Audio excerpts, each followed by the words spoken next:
Good morning students, welcome to our online classes. So, we have finished the Bhakti and Sufi movement into the previous video. Now, we are going to start a new chapter that is from the geography. Chapter number 8, Human Environment, Settlement, Transport and Communication. Now, we are going to start the human settlement, how the humans used to settle down over a particular area. Okay. Firstly, we know that human beings are nomads. They move from one place to another in search of food and water. But nowadays, we can say that human beings are settled down into a particular area. So, human settlement have progressed in a big way since the nomadic tribes and settlers of the River Valley civilization of about 5,000 years back.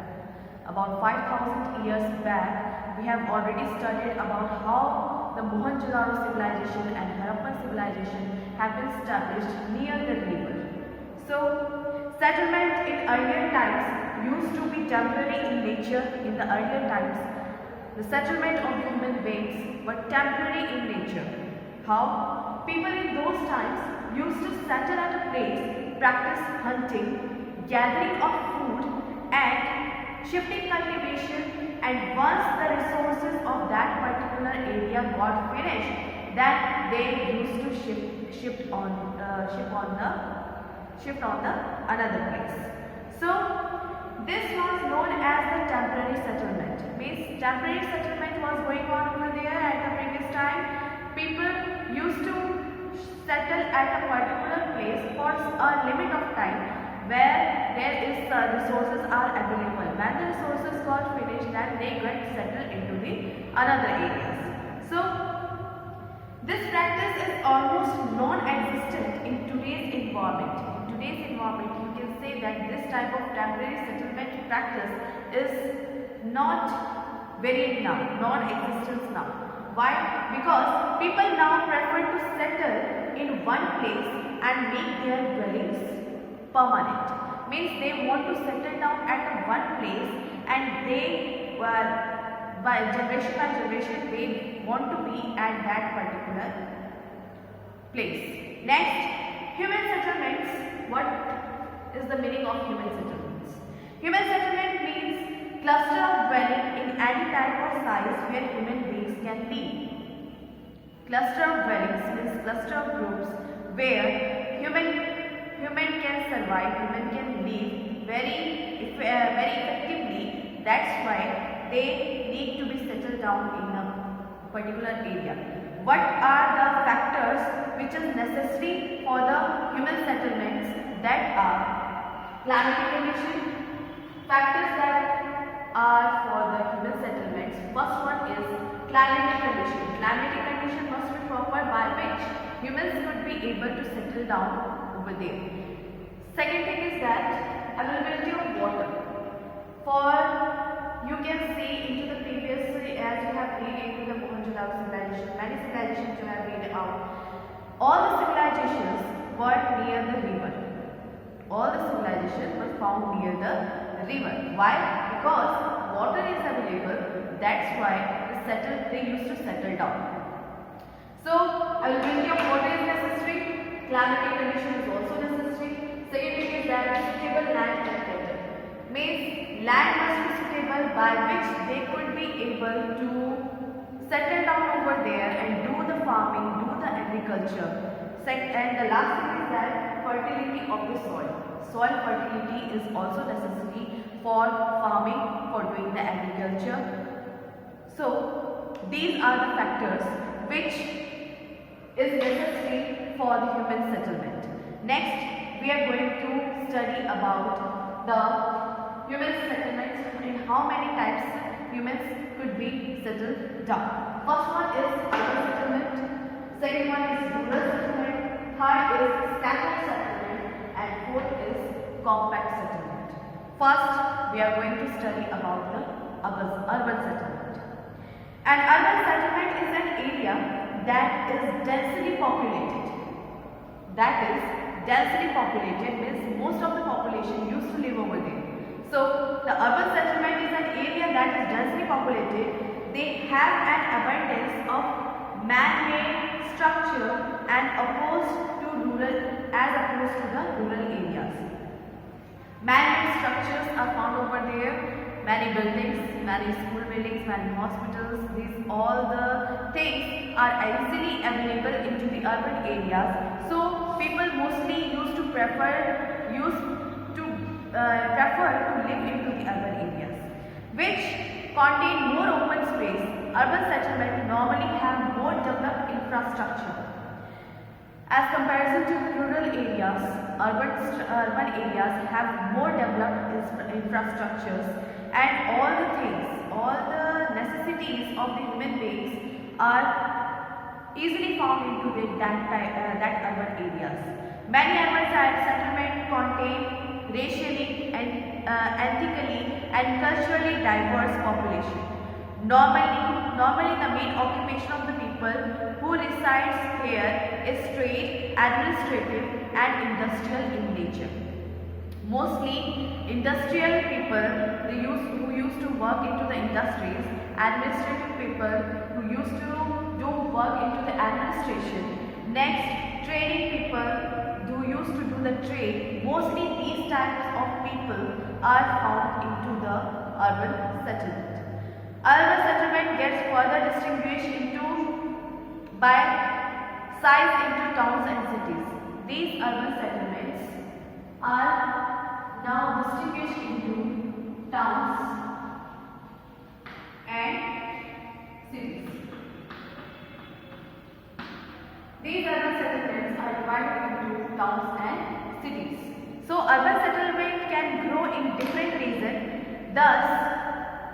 They can thus be classified as given in the there is a chart given into the book, that is urban settlement. First one is how the urban settlement is classified. Urban settlement is classified into the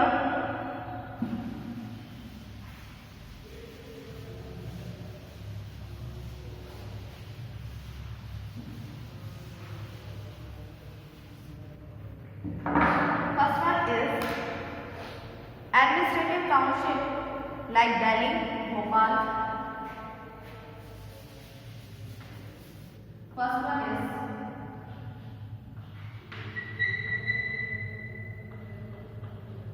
administrative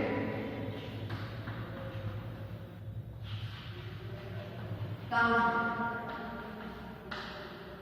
That is Delhi. Example Delhi,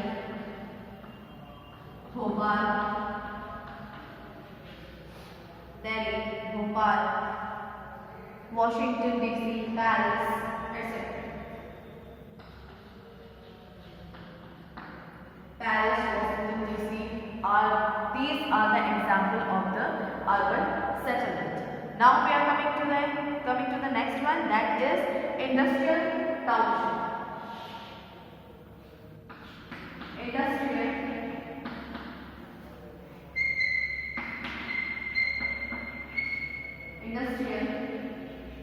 township. What type of industrial towns are found over here? That is Jamshedpur, Bhilai, Durgapur and Detroit. These are the industrial townships. Means these are where the industries are found. These are the cities: Jamshedpur, Bhilai, Durgapur, Detroit. Next one is religious township.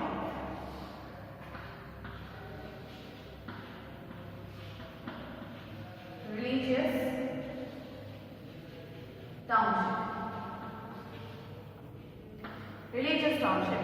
Into the religious township, the cities like Varanasi, Haridwar, Amritsar, Makkah, Vatican. These are the cities related to the religious township. Why? Because all the religious things, means temples or mosques or gurudwaras, are found into that particular area. That's why these are counted into the religious town. Next one is port town.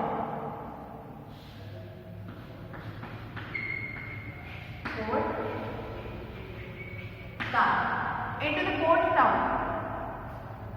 The cities which are established near the sea or near the river, that is counted into the port town.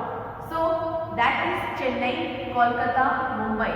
These three cities are settled down beside the oceans. That's why they are known as port town. Many shipment, many works related to the trading, related to the ships are done over here. That's why they are counted into the port town. Next is military cantonment.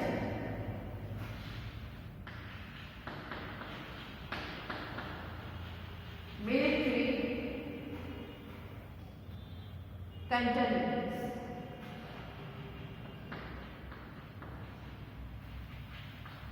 These are the cities which have the military campaign over there, such as Mohau, Barakpur, Pathankot. These are the cities where the military camps used to settle down over there. That's why they are counted into the military cantonment. So we have studied that administrative township, which cities are counted into the administrative township, that is Delhi, Bhopal, Paris, Washington DC, etc. and etc. So we are coming to the industrial township. Into the industrial township where the industries are found, industries are settled down, that are included into the industrial township. So it is Jamshedpur, Bhilai, Durgapur, Detroit. Next is the religious township where the religious things are found, religious temples are found, gurudwaras or mosques, whatever it is that is found into that particular area, it is counted into the religious township. So it is Varanasi, Haridwar, Amritsar, Bakka, Vatican. These are the religious towns. Next it is the port town. Into the port town where port works are performed, where the ships used to do the trade over there. These type of cities are found beside the ocean, so they are counted into the port town. That is Chennai, Mumbai, Kolkata. These are the cities which is counted into the port town. Next is military cantonment. Into the military cantonment, the military campaign is used to settle down over there. That's why these type of cities are counted into the military cantonment. That is Mohau, Barakpur or Pathankot. So now we are going to study about rural settlement. What is rural settlement? Rural settlement is generally associated with the agriculture. As we know that agriculture is the primary occupation of our country. This is the occupation which is performed by every villager into the rural areas. So associated with the agriculture as the primary occupation, they also have animal husbandry and cottage and small scale industries. Into the rural areas, you can find the cottage, animal husbandry along with the agriculture into the rural areas, and small scale industries are also found over there. So they are normally small in size as compared to the town and cities. As we are living into the village, we can see that as compared to the towns and cities, our village is into the small areas.